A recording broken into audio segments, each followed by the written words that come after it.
പവിത്രത്തിന്റെ ഒരു അപ്കമിങ് എപ്പിസോഡിലേക്ക് എല്ലാവർക്കും സ്വാഗതം. അങ്ങനെ വേദ വിക്രമിന്റെ വീട്ടിൽ വന്ന് മുഖത്തടിക്കുന്നത് പോലെ സംസാരിച്ചിട്ട് ഇറങ്ങി പോകുന്നുണ്ട്. അതിനുശേഷം കൺമണി വിക്രമിനോട് ചോദിക്കുന്നുണ്ട്, കണ്ടില്ലേ വേദ വീട്ടിൽ വന്ന് സംസാരിച്ചിട്ട് പോയത് നിങ്ങൾ കേട്ടതല്ലേ? എന്തായാലും ഇതിനൊരു മറുപടി നമുക്ക് കൊടുക്കണം. അവരുടെ മുഖത്ത് കരിവാരി തേക്കുന്നത് പോലെ നിങ്ങൾ മറ്റൊരു വിവാഹം കഴിക്കണം.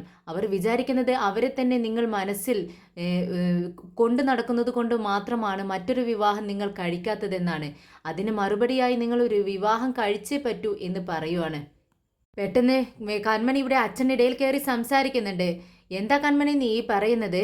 നിന്റെ വിവാഹം തന്നെ നടക്കാതിരിക്കുന്നു. അതിനിടയിൽ ഇനി വിക്രമിന്റെ വിവാഹത്തെക്കുറിച്ച് നീ എന്തിനാണ് സംസാരിക്കുന്നത്? പിന്നെ ആ വേദ ഇവിടെ കയറി വന്നു, നീ എന്തിനാ അവളോട് ദേഷ്യപ്പെട്ട് സംസാരിച്ചത്? അച്ഛൻ കേട്ടതല്ലേ, അവരിവിടെ വന്ന് വിക്രമിനെ കുറിച്ച് എന്തെല്ലാം മോശം സംസാരമാണ് സംസാരിച്ചത്. അതെല്ലാം കേട്ടുകൊണ്ട് ഞാൻ വെറുതെ ഇരിക്കണമെന്നാണോ നിങ്ങൾ പറയുന്നത്? ഇത് കേട്ട് കൺമണിയുടെ അച്ഛൻ ചോദിക്കുന്നുണ്ട്, ഈ വിക്രം ആരാ? ഈ വിക്രം നിന്റെ ആരാ? ആരുമല്ലല്ലോ.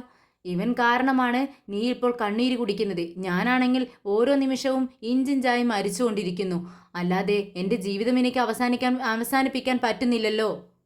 ഇവൻ കാരണമാണ് നമ്മളിപ്പോൾ ദുഃഖിക്കുന്നത്. എന്തായാലും നീ ആ കളക്ടറോട് ദേഷ്യപ്പെട്ട് സംസാരിക്കാൻ പാടില്ലായിരുന്നു. അച്ഛൻ എന്നോട് ക്ഷമിക്കണം. എനിക്ക് വിക്രമിനെ ഇഷ്ടമാണ്. ഞാൻ വിക്രമിന് വേണ്ടി എൻ്റെ ജീവിതം തന്നെ ഞാൻ വേണ്ടെന്ന് വെക്കും. ഇനിയൊരു വിവാഹം കഴിക്കാതെ ഞാൻ വിക്രമിന് വേണ്ടി ജീവിക്കണമെന്ന് വിചാരിച്ചാൽ അതും ഞാൻ ചെയ്യും.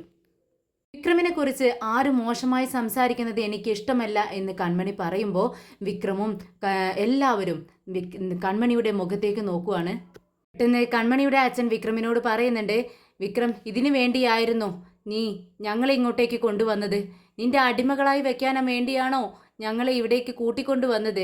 നീ ഞങ്ങളെ കൊണ്ടുവരുന്ന സമയത്ത് ഞങ്ങളെ രക്ഷിക്കാൻ വേണ്ടിയാണെന്നാണ് ഞങ്ങൾ കരുതിയത്.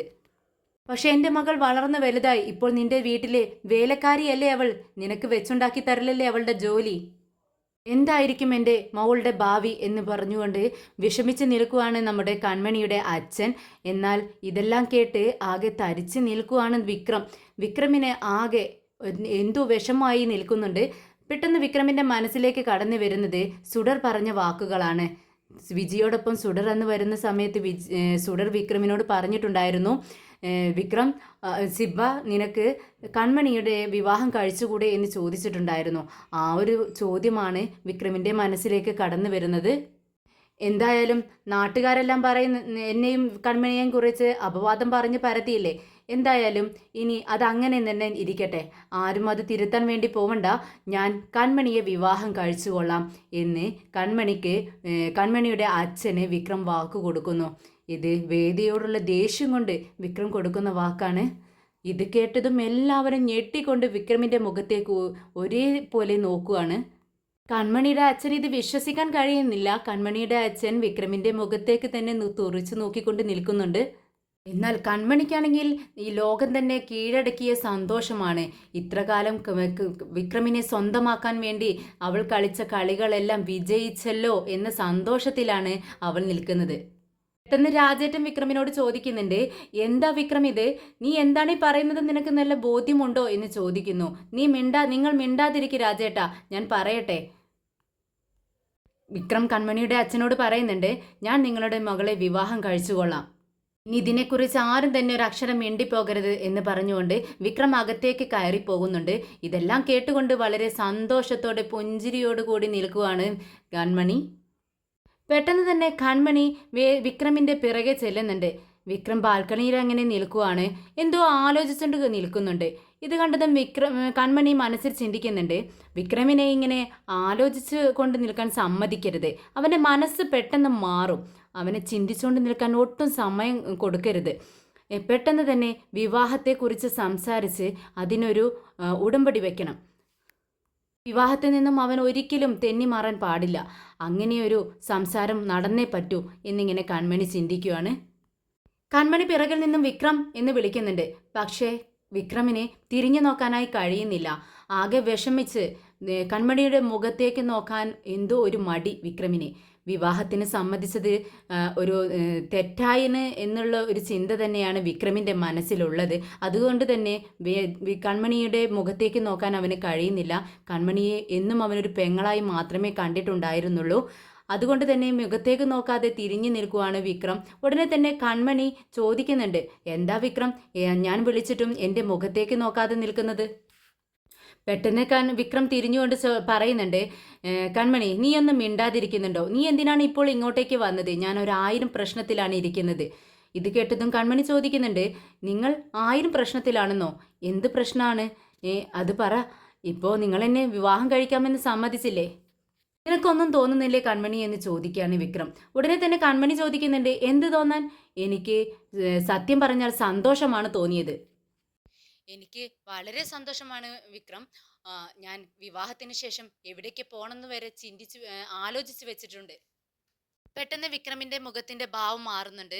അത് ശ്രദ്ധിച്ചുകൊണ്ട് കൺമണി ചോദിക്കുന്നുണ്ട്, എന്ത് പറ്റി വിക്രം, നിന്റെ മുഖം എന്താ ഇങ്ങനെ ഇരിക്കുന്നത്? നീ എന്നെ ഇഷ്ടപ്പെട്ടിട്ടല്ലേ? എന്നോടുള്ള ഇഷ്ടം കൊണ്ടല്ലേ എന്നെ വിവാഹം കഴിക്കാമെന്ന് പറഞ്ഞത്?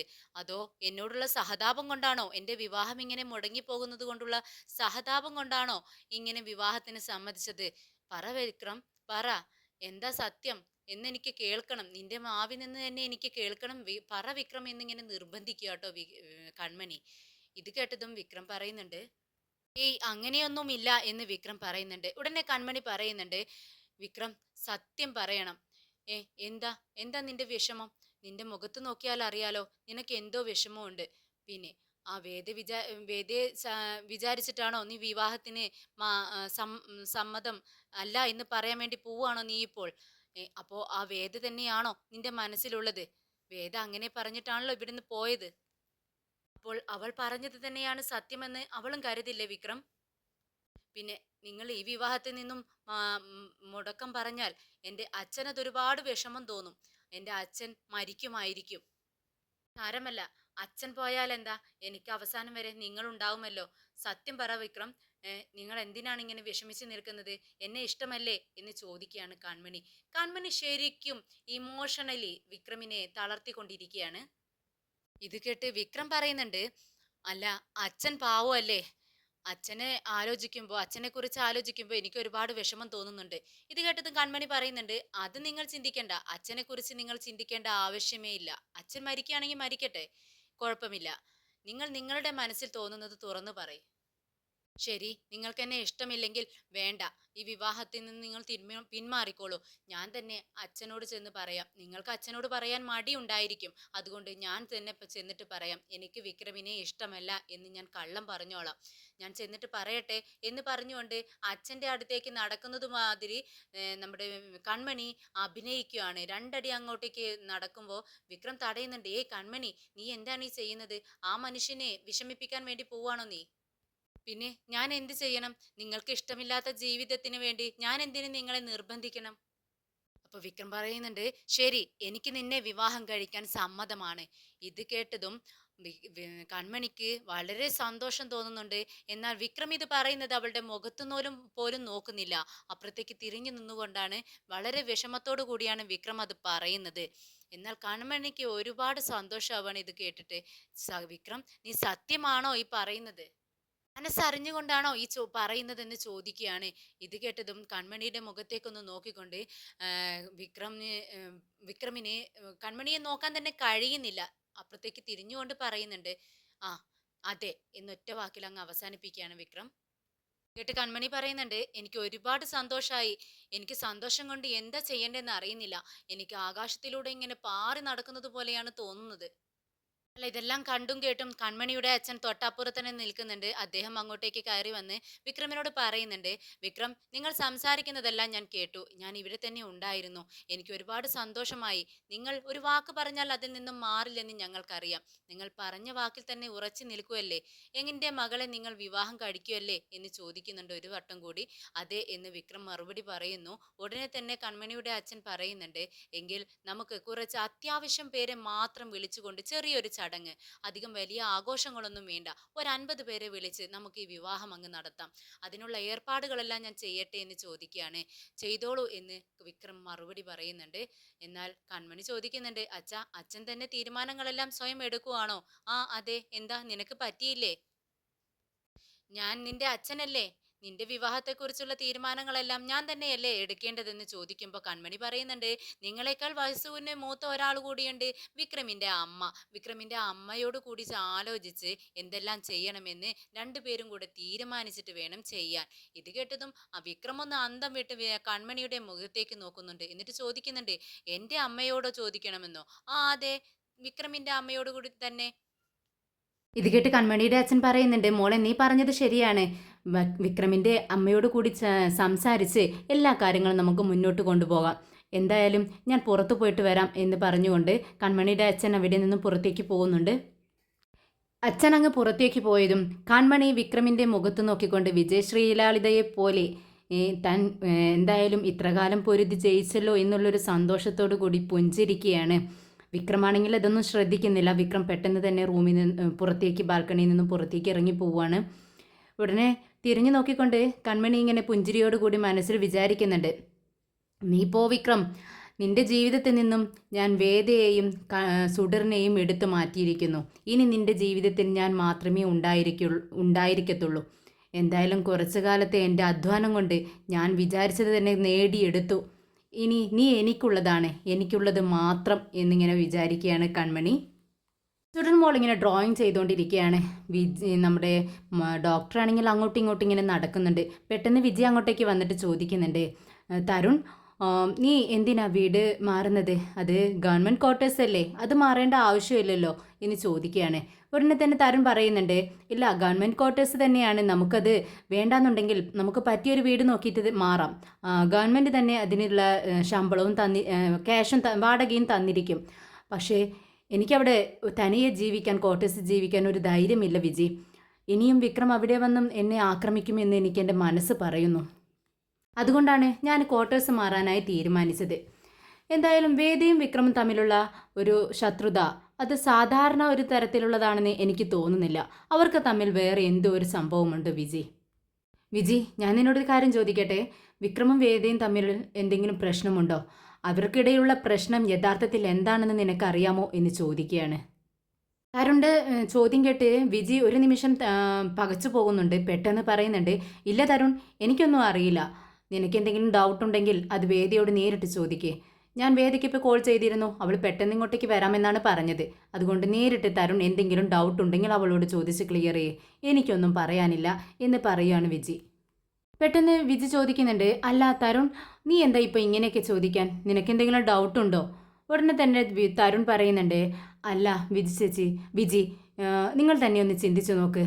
വേദ എപ്പോഴും വിക്രമിനെ ഇങ്ങനെ ഷൗട്ട് ചെയ്തുകൊണ്ടിരിക്കുന്നു, വിക്രമാണെങ്കിൽ തിരിച്ചും. അപ്പോൾ എന്തോ പ്രശ്നമില്ലേ അതിൽ?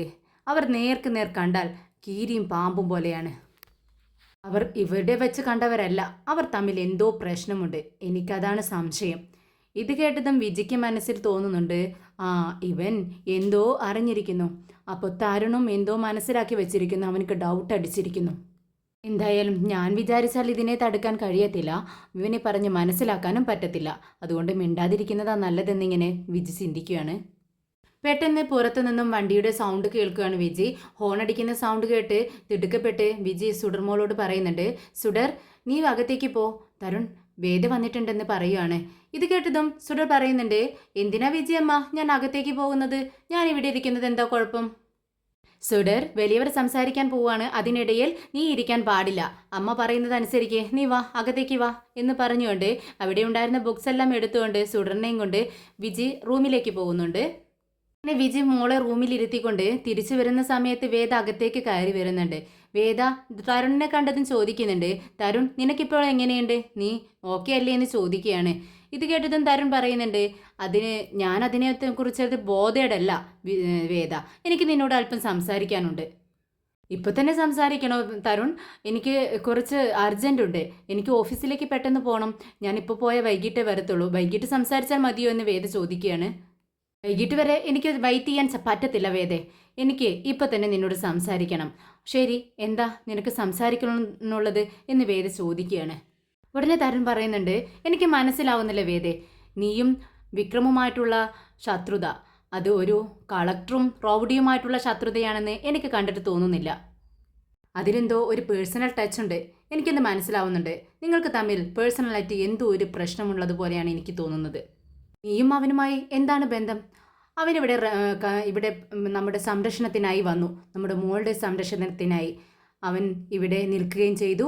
മോളെ 2-3 വട്ടം ആപത്തിൽ നിന്ന് രക്ഷിക്കുകയും ചെയ്തു. എന്നാലും നീ അവനെ വെറുത്തിട്ടില്ല. പക്ഷെ നിനക്ക് എന്നെ അവനോട് എന്തോ ഒരു ദേഷ്യമുണ്ട്. പക്ഷേ അവൻ എന്തിനാ എന്നെ അടിക്കുന്നത്? എന്നെ അടിക്കാൻ മാത്രം അവനക്ക് എന്നോട് എന്ത് ദേഷ്യമാണുള്ളത്? പറവേതെ, എനിക്കത് അറിയണം. ഇതൊന്നും മിണ്ടാതെ വിജിയുടെ മുഖത്തേക്ക് നോക്കി നിൽക്കുവാണ്. വിജിയാണെങ്കിൽ ആകെ അമ്പരന്ന്, താനൊന്നും ചെയ്തിട്ടില്ല, താനൊന്നും ആരോടും പറഞ്ഞിട്ടില്ല എന്ന മട്ടിൽ ഇങ്ങനെ തല കുലുക്കിക്കൊണ്ട് നിൽക്കുവാണ് വേദയുടെ മുഖത്ത് നോക്കിക്കൊണ്ട്. പെട്ടെന്ന് തരുൺ വീണ്ടും ഇവരെ രണ്ടുപേരെയും ശ്രദ്ധിച്ചുകൊണ്ട് തന്നെ വേദയുടെ മുഖത്ത് നോക്കി ചോദിക്കുന്നുണ്ട്. വേദേ, ഞാൻ ചോദിക്കുന്നത് നീ കേൾക്കുന്നില്ലേ? മറുപടി പറ. വേദേ, നീ എന്തിനാ വിജിയുടെ മുഖത്ത് നോക്കിക്കൊണ്ടിരിക്കുന്നത്? ഞാൻ നിന്റെ ഒരു നല്ല ഫ്രണ്ടല്ലേ? അതിലും മീതെ ഞാൻ നിന്നെ ഒരു എൻ്റെ പെങ്ങളായിട്ടാണ് കാണുന്നത്. ഇങ്ങനെ ഞാൻ വിചാരിക്കുമ്പോൾ ഒരു സ്വന്തം ബ്രദറിനറിയാത്തൊരു വിഷയം ഒരു പെങ്ങൾക്കുണ്ടാവാൻ പാടുണ്ടോ? നിനക്കുള്ളിലെ രഹസ്യം അതെന്താ വേദേ? എനിക്കതറിയണം. എനിക്ക് നീ വില കൽപ്പിക്കുന്നുണ്ടെങ്കിൽ, എന്നോട് സ്നേഹവും താല്പര്യവും നിന്റെ ബഹുമാനവുമൊക്കെ ശരിയാണെങ്കിൽ മാത്രം സത്യം എന്നോട് തുറന്നു പറ. പെട്ടെന്ന് വേദ വിക്രമിനോട് തരുണിനോട് ചോദിക്കുന്നുണ്ട്, നീ എന്തിനാ ഇപ്പോൾ ഇതെല്ലാം എന്നോട് ചോദിക്കുന്നത്? വേദേ, ഞാൻ ഇന്നലെ രാത്രി ഉറങ്ങിയിട്ടില്ല. ഇത് തന്നെ ചിന്തിച്ചിരിക്കുകയായിരുന്നു. നിങ്ങൾക്ക് നടുവിൽ ഞാനൊരു പൊട്ടനെ പോലെ ഇരിക്കുകയാണെന്ന് എനിക്ക് മനസ്സിലായി. എൻ്റെ മുഖമൊന്നും നോക്ക്. ഞാൻ എന്തിനാണ് ഈ അടിയെല്ലാം മേടിച്ചു വെച്ചിരിക്കുന്നത്? ഇത്രയും അടി ഞാൻ എന്തിനാണ് മേടിച്ചു വെച്ചിരിക്കുന്നത് പോലും എനിക്കറിയില്ല. ഇതിനെല്ലാം ഉത്തരം തരേണ്ടത് നീയാണ് വേദേ. ഇത്രയൊക്കെ തരുൺ പറഞ്ഞിട്ടും ഒന്നും മിണ്ടാതെ നിൽക്കുന്ന വേദിയുടെ മുഖഭാവം കണ്ട് തരുൺ പറയുന്നുണ്ട്, ശരി, നിനക്കെന്നോട് പറയാൻ താല്പര്യമില്ലായിരിക്കും അല്ലേ? നിന്റെ മുഖത്ത് നോക്കുമ്പോൾ എനിക്കത് മനസ്സിലാവുന്നുണ്ട്. ശരി, നിന്റെ ജീവിതവും നീയും കഴിഞ്ഞ് മൂന്നാമതൊരു മനുഷ്യനായാണ് എന്നെ നീ കാണുന്നതെങ്കിൽ നീ എന്നോട് സത്യമൊന്നും തുറന്നു പറയണ്ട. എത്രമാത്രം നിന്റെ മനസ്സിൽ എനിക്ക് സ്ഥാനമുണ്ടെന്ന് ഇന്ന് എനിക്ക് മനസ്സിലായി. ശരി, നീ എന്നോട് ഒന്നും തന്നെ തുറന്നു പറയണ്ട. വിജി, ഞാൻ എന്തായാലും നാട്ടിലേക്ക് പോവാണ്. എൻ്റെ ബാഗെല്ലാം ഞാൻ പാക്ക് ചെയ്ത് വരുമ്പോഴേക്കും എനിക്കുള്ള ടിഫിൻ റെഡിയാക്കി വെച്ചോളൂ. അത് കഴിഞ്ഞാൽ ഞാൻ കഴിച്ചു കഴിഞ്ഞാൽ ഞാൻ പെട്ടെന്ന് തന്നെ ഇവിടെ നിന്നും ഇറങ്ങും എന്ന് പറഞ്ഞുകൊണ്ട് തൻ്റെ ഫോൺ എടുത്ത് റൂമിലേക്ക് പോകാനായി നിൽക്കുവാണ് തരുൺ. പെട്ടെന്ന് വേദ ചോദിക്കുന്നുണ്ട്, തരുൺ നിൽക്ക്, നീ സത്യമായിട്ടും ഇവിടെ നിന്നും പോവുകയാണോ? നാട്ടിലേക്ക് പോവുകയാണോ എന്ന് ചോദിക്കുകയാണ്. ഉടനെ തന്നെ തരുൺ പറയുന്നുണ്ട്, അതെ, ഞാൻ പോവാണ് വേദേ. ഞാൻ നിന്നെ റെസ്പെക്റ്റ് ചെയ്യുന്നുണ്ട്. അതുകൊണ്ടാണ് ഞാൻ നിന്നോടൊപ്പം ഇവിടെ നിൽക്കുന്നത്. പക്ഷേ എനിക്ക് ചുറ്റും എന്താണ് സംഭവിക്കുന്നത് എന്നറിയാതെ എനിക്ക് അതിനെ ചെറുത്ത് നിൽക്കാൻ പറ്റില്ല. അതുകൊണ്ട് തന്നെ എനിക്കിവിടെ നിൽക്കാനും പറ്റില്ല നിന്നോടൊപ്പം. സത്യം പറയാൻ നിനക്ക് താല്പര്യമില്ല, എന്നാൽ സത്യം അറിയാതെ ഇവിടെ നിൽക്കാൻ എനിക്കും താല്പര്യമില്ല. പെട്ടെന്ന് വിജി വേദയോട് പറയുന്നുണ്ട്, വേദേ, ഒരു ഫ്രണ്ട്ഷിപ്പ് ആയാലും റിലേഷൻഷിപ്പ് ആയാലും അതിന് ഒരു മറവുണ്ടാവാൻ പാടില്ല. എല്ലാം തുറന്ന് സംസാരിക്കണം. നിന്നെക്കുറിച്ച് സ്നേഹവും ബഹുമാനവും ഒക്കെ ഉള്ളതുകൊണ്ട് അല്ലേ തരുൺ ഇങ്ങനെ ചോദിക്കുന്നത്? നീ സത്യം തുറന്നു പറയാവനോട് പ്ലീസ് വേദേ. വിജിയുടെ വാക്കുകൾ കേട്ടതും തരുൺ ചോദിക്കുന്നുണ്ട്, അപ്പോൾ എനിക്കറിയാത്ത എന്തൊക്കെ സത്യങ്ങളുണ്ട് അല്ലേ? പെട്ടെന്ന് വിജി തല താഴ്ത്തി നിൽക്കുവാണ്. സത്യം വേദ തുറന്നു പറയാണ്, അതെ, നീ വിചാരിക്കുന്നതെല്ലാം ശരിയാണ്. നീ സത്യങ്ങൾ ഇതിന് മറവിലുണ്ട്. ഇതിൻ്റെ പിന്നിൽ ഒരുപാട് സത്യങ്ങളുണ്ട്. വിക്രം ഒരു കൊലയാളിയും ഒരു റൗഡിയുമാണ്. അതിന് മുൻപ് തന്നെ എൻ്റെ എക്സ് ഹസ്ബൻഡ് കൂടിയാണ്. ഇത് കേട്ടതും തരുൺ ഞെട്ടിപ്പോകുന്നു. എന്തോ ഇവർക്കിടയിൽ ഒരു പ്രശ്നമുണ്ടെന്ന് തരുൺ വിചാരിച്ചിരുന്നു. പക്ഷേ വേദിയുടെ മുൻ ഭർത്താവാണ് വിക്രം എന്ന് കേട്ടതും ആകെ വിശ്വസിക്കാൻ പറ്റാതെ നിൽക്കുകയാണ് തരുൺ. വീണ്ടും വേദ പറഞ്ഞു തുടങ്ങുകയാണ്, എൻ്റെ സുഡർമോളുടെ അച്ഛൻ. ഈ ലോകത്ത് ഞാൻ ഏറ്റവും കൂടുതൽ വെറുക്കുന്ന ഒരു വ്യക്തിയുണ്ടെങ്കിൽ അത് വിക്രം മാത്രമാണ്. വേദി, നീ എന്താണ് പറയുന്നത്? നീ പറയുന്നതെല്ലാം ശരിയാണോ? എനിക്ക് വിശ്വസിക്കാൻ പറ്റുന്നില്ല. പിന്നീട് വേദ തൻ്റെ കഥകൾ, കഴിഞ്ഞകാല കഥകളെല്ലാം ഓരോന്നായി സ്വപ്നത്തിൽ കാണുന്നത് പോലെ തരുണിനിങ്ങനെ പറഞ്ഞ് കേൾപ്പിക്കുകയാണ്. അവർ യാത്ര പോയതും താലി കെട്ടിയതും പിന്നീട് കേസിൽ കുടുങ്ങിയതും വിക്രം കുറ്റം ചെയ്തിട്ടില്ല എന്ന് അച്ഛൻ ഉറപ്പിച്ച് പറയുന്നതും പിന്നീട് കേസ് വാദിക്കുന്നതും അതിനുശേഷമുള്ള ഓരോ സംഭവങ്ങളും ഒരു നിമിഷം ഒരു ദിവസം കോടതിയിൽ വെച്ച് വിക്രം താനാണ് ആ കുറ്റം ചെയ്തത്, അദ്ദേഹത്തെ കൊന്നത് എന്ന് തുറന്നു പറയുന്നതും വിക്രം ജയിലിൽ പോകുന്നതും അവിടെ നിന്നും വേദ എല്ലാവരെയും വിട്ട് പോകുന്നതും എല്ലാ കഥകളും ഓരോന്നായി തരുണിനെ പറഞ്ഞ് കേൾപ്പിക്കുകയാണ്. നമ്മുടെ വേദിയുടെ കണ്ണിൽ നിന്ന് ഇങ്ങനെ കണ്ണുനീര് വരുന്നുണ്ട് കേട്ടോ ഓരോ കാര്യങ്ങളും പറയുമ്പോൾ. പിന്നീട് തരുണിനോട് ചോദിക്കുന്നുണ്ട് വേദ, വിക്രമിന് എന്നോട് പറയാമായിരുന്നില്ലേ ആരോ ഒരാൾക്ക് വേണ്ടിയാണ് ഇങ്ങനെ കുറ്റം സമ്മതിച്ച് പോകുന്നത് എങ്കിൽ അവനെനിക്ക് എന്നോട് പറയാമായിരുന്നില്ലേ? ഞാൻ അവനെ എതിർത്തിട്ട് എന്തെങ്കിലും പറയോ? ഇല്ലല്ലോ. അതിനുവേണ്ടി വേറെ എന്തെല്ലാം ഓപ്ഷൻസ് കിടക്കുന്നുണ്ടാവും തരുൺ. ഞാൻ അവർ രക്ഷിക്കാൻ വിചാരിക്കുന്ന ആ ഒരു വ്യക്തിയെ ഞാൻ കൂടി രക്ഷിക്കാൻ ശ്രമിക്കത്തില്ലേ? എൻ്റെ അച്ഛൻ എത്ര വലിയ ജഡ്ജായിരുന്നു. എനിക്ക് വേണ്ടി അദ്ദേഹം ജഡ്ജിൻ്റെ സ്ഥാനത്തു നിന്നും ഇറങ്ങി വന്ന ഒരു വക്കീലായി വിക്രമിന് വേണ്ടി കേസ് വാദിച്ചു. ജയിക്കാൻ നിൽക്കുന്ന സമയത്താണ് അവൻ തുറന്നു പറഞ്ഞത് ഞാനാണ് ആ കുറ്റം ചെയ്തത് എന്ന്. അങ്ങനെ എൻ്റെ അച്ഛൻ ആ കേസിൽ തോറ്റു. അവർ ജഡ്ജായി അത്രയും കാലം ഇരുന്ന ആ ഒരു കോർട്ടിൽ എല്ലാവരുടെയും മുന്നിൽ വെച്ച് എൻ്റെ അച്ഛൻ ആ കേസിൽ തോറ്റ് ആകെ നാണം കെട്ട് നിൽക്കുന്ന ഒരവസ്ഥ എനിക്ക് കാണേണ്ടി വന്നു തരുൺ. അതിനുള്ള ഒരു അവസ്ഥ വരുത്തിയത് ആരാണ്? അവനല്ലേ, ആ വിക്രം. പെട്ടെന്ന് ഈ കഥകളെല്ലാം കേട്ടതും തരുൺ പറയുന്നുണ്ട്, വേദേ എനിക്ക് എന്താണ് പറയേണ്ടതെന്ന് അറിയുന്നില്ല, ഞാൻ ആകെ സ്റ്റെക്കായി പോയി. ഐ എം സോറി വേദേ. എൻ്റെ സുടർമോള് എന്നോട് ചോദിക്കുന്നില്ലേ തരുൺ, എൻ്റെ അച്ഛൻ ആരാണ്, എൻ്റെ അച്ഛൻ ആരാണെന്ന്? പക്ഷേ അതിനുള്ള ഉത്തരം അവളോട് പറയാൻ എനിക്ക് കഴിയുന്നില്ല. ഈ ഒരു കൺഫ്യൂഷനിൽ എന്നെ എത്തിച്ചത് അവനല്ലേ തരുൺ? ഉടനെ തന്നെ തരുൺ ചോദിക്കുന്നുണ്ട്, നിനക്ക് നിൻ്റെ അച്ഛനോടൊപ്പം ഇരിക്കാമായിരുന്നില്ലേ വേദേ? ഇല്ല തരുൺ, ആരുടെ കൂടെ നിന്നാലും അവരെല്ലാവരും ഇത് തന്നെയാണ് പറയുന്നത്. അവനോട് ക്ഷമിക്കണം, ഈ ഒരു തവണത്തേക്ക് ക്ഷമിക്കണം, എന്നിട്ട് നിങ്ങൾ ഒരുമിച്ച് ജീവിക്കണം, അവനോടൊപ്പം സുഖമായി ജീവിക്കണം എന്നിങ്ങനെ എല്ലാവരും പറഞ്ഞുകൊണ്ടിരിക്കും. എനിക്കറിയാം അങ്ങനെയാണ് അവർ ചെയ്യുന്നത്. പക്ഷേ ഞാൻ അവനെ എത്ര വണ്ണം അവനക്ക് പുറത്തു കൊടുക്കും തരുൺ? 1000 വട്ടം ക്ഷമിച്ചാലും പിന്നീടും അവൻ ആ തെറ്റ് തന്നെ ചെയ്ത് എൻ്റെ മുന്നിൽ വന്ന് നിൽക്കും. എന്നിട്ട് എൻ്റെയും എൻ്റെ കുഞ്ഞിനെയും നടു റോട്ടിലിട്ടിട്ട് പോവും അവൻ. എന്നിട്ട് വീണ്ടും പൊറുക്കണമെന്ന് പറയും. ഞാൻ എന്തിനാ അവനോട് ഇങ്ങനെ പൊറുക്കണം തരുൺ?